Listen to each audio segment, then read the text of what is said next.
Frères et sœurs bien-aimés dans le Seigneur, nous célébrons aujourd'hui le 27e dimanche du temps ordinaire de l'année liturgique B. En ce dimanche, les pharisiens vont vers le Seigneur pour le mettre à l'épreuve. Il s'agit d'une question qui n'est pas seulement du temps antique, mais qui est aussi d'actualité.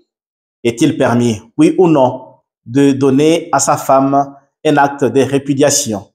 Est-il permis, oui ou non, de renvoyer sa femme de la maison? Est-il permis, oui ou non, de divorcer? Nous assistons aujourd'hui à beaucoup de divorces, beaucoup de mariages qui se sont des hommes et femmes qui se sont dit, je vais t'aimer pour toute la vie, mais qui, à un certain moment, pour telle erreur ou pour telle autre considération que l'homme ou la femme a découvert dans son partenaire, ils arrivent à se séparer, parfois déjà avec des enfants, mettant ces enfants en difficulté pour leur croissance, mettant ces enfants en difficulté pour leur avenir. Et à cette question, le Seigneur ne répond pas directement. Il pose lui-même aussi la question à ceux qui sont venus le piéger. Que vous a prescrit Moïse?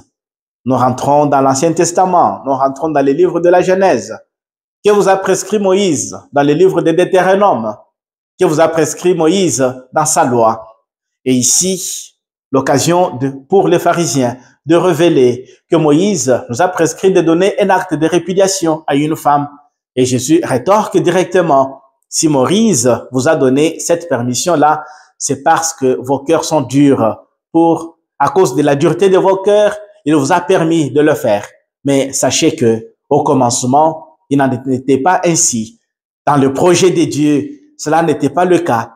Donc, l'homme va vers Dieu en lui disant, en lui tendant la loi, en disant, voici ce que prévoit la loi. Mais Dieu lui répond, voici ce que moi j'ai prévu dans mon projet.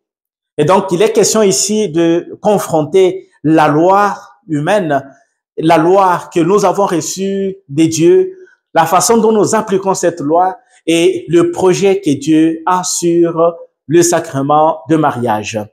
Et le Seigneur, en répondant avec le projet de Dieu, il dit qu'il n'en était pas ainsi au commencement. Dieu avait créé le mariage. Dieu a créé le mariage pour qu'il soit une institution indissoluble. Personne n'a le droit de séparer ce que Dieu a uni. Il a uni un homme et une femme et il voudrait que cet amour puisse perdurer pour toute leur vie. Et d'ailleurs, les paroles avec lesquelles les époux échangent leur consentement en disent long. Je te reçois comme mon épouse, je te reçois comme mon mari et je promets de t'aimer dans la douleur et dans la joie, dans la souffrance, dans la maladie et dans le moment de santé.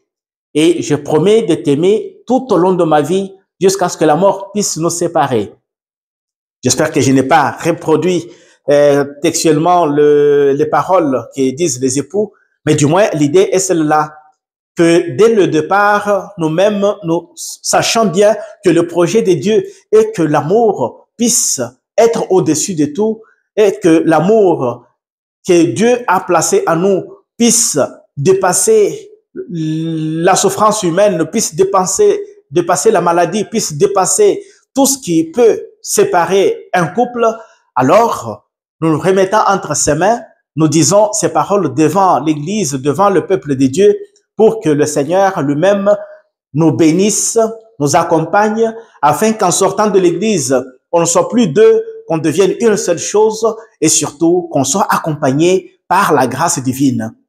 Et ceux qui ont eu la chance de faire bénir leur mariage, de célébrer leur mariage en tant que ministres dans l'Église, ils ont reçu une grâce particulière qui fera en sorte que même quand il y aura des moments de tribulation, quand il y aura des moments de crise, en regardant vers celui qui les a bénis, celui qui les a unis dans cet amour, ils peuvent par moment trouver une solution pouvant les réconcilier, pouvant les permettre de vivre dans l'indissolubilité, de vivre dans un amour qui ne ressemble pas à l'amour à la manière des hommes de ce monde. Et d'ailleurs, la première lecture de ce dimanche nous parle aussi, nous retrace ce qui a été le projet de Dieu. Le projet de Dieu était que l'homme et la femme puissent être le reflet de l'image même de Dieu. Homme et femme, il les créa. Et il les créa pour qu'ils puissent prolonger dans ce monde l'œuvre de la création à travers la procréation, qu'ils puissent éduquer ces enfants qu'ils reçoivent dans la foi chrétienne et puis qu'ils puissent en même temps aussi jouir du bonheur de cette institution du mariage. Là, ce sont les trois finalités du sacrement du mariage. Donc, la procréation, l'éducation et le bien des conjoints. Et donc, demandons au Seigneur de pouvoir bénir tous les couples, surtout ceux qui fournissent beaucoup d'efforts pour savoir se pardonner, pour pouvoir témoigner un amour inconditionnel, un amour qui tend vers sa pleine réalisation en Jésus-Christ. Le Christ qui, selon l'auteur de la lettre aux Hébreux, aujourd'hui, nous considère tous comme ses frères. Il n'a pas honte de nous. Il n'a pas honte de voir que nous sommes tombés. Il n'a pas honte de voir que nous sommes fragiles. Il n'a pas honte de voir de péché en nous, mais il sait considérer notre frère malgré notre fragilité et il nous aime tel que nous sommes. Il voudrait aussi que nous apprenions à nous aimer avec le défaut de l'autre, avec ses qualités, qu'on offre tout cela au Seigneur, lui l'auteur du mariage, afin qu'il continue toujours à nous garder dans un amour vrai et sincère, un amour indissoluble, un amour fidèle.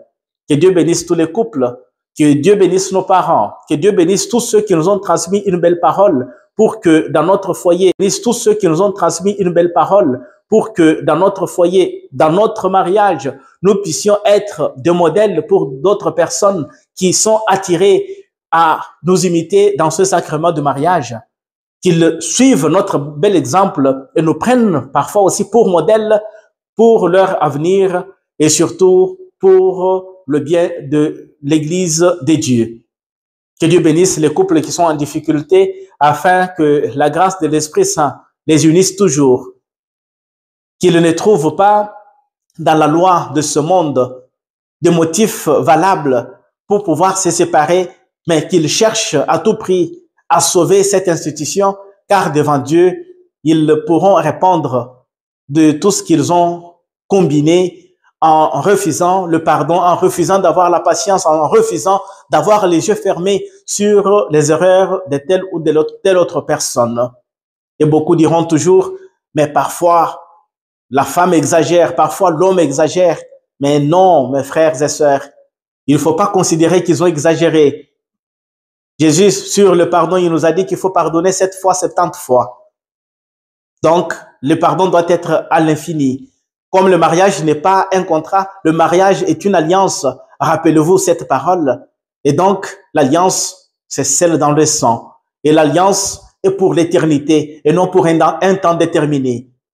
Que le Seigneur vous bénisse et qu'il bénisse tous les couples et qu'il bénisse aussi ceux qui aspirent à se marier en ce jour afin qu'ils vivent leur amour à l'instar de l'amour que le Christ a eu pour son Église et pour cet amour, et par cet amour, il s'est donné lui-même, il a versé son sang pour que son Église soit comme une épouse pleine de grâce, pleine de perfection, pleine de santé et qu'elle soit heureuse de se considérer épouse du Fils de l'homme. Que Dieu nous bénisse et bon dimanche.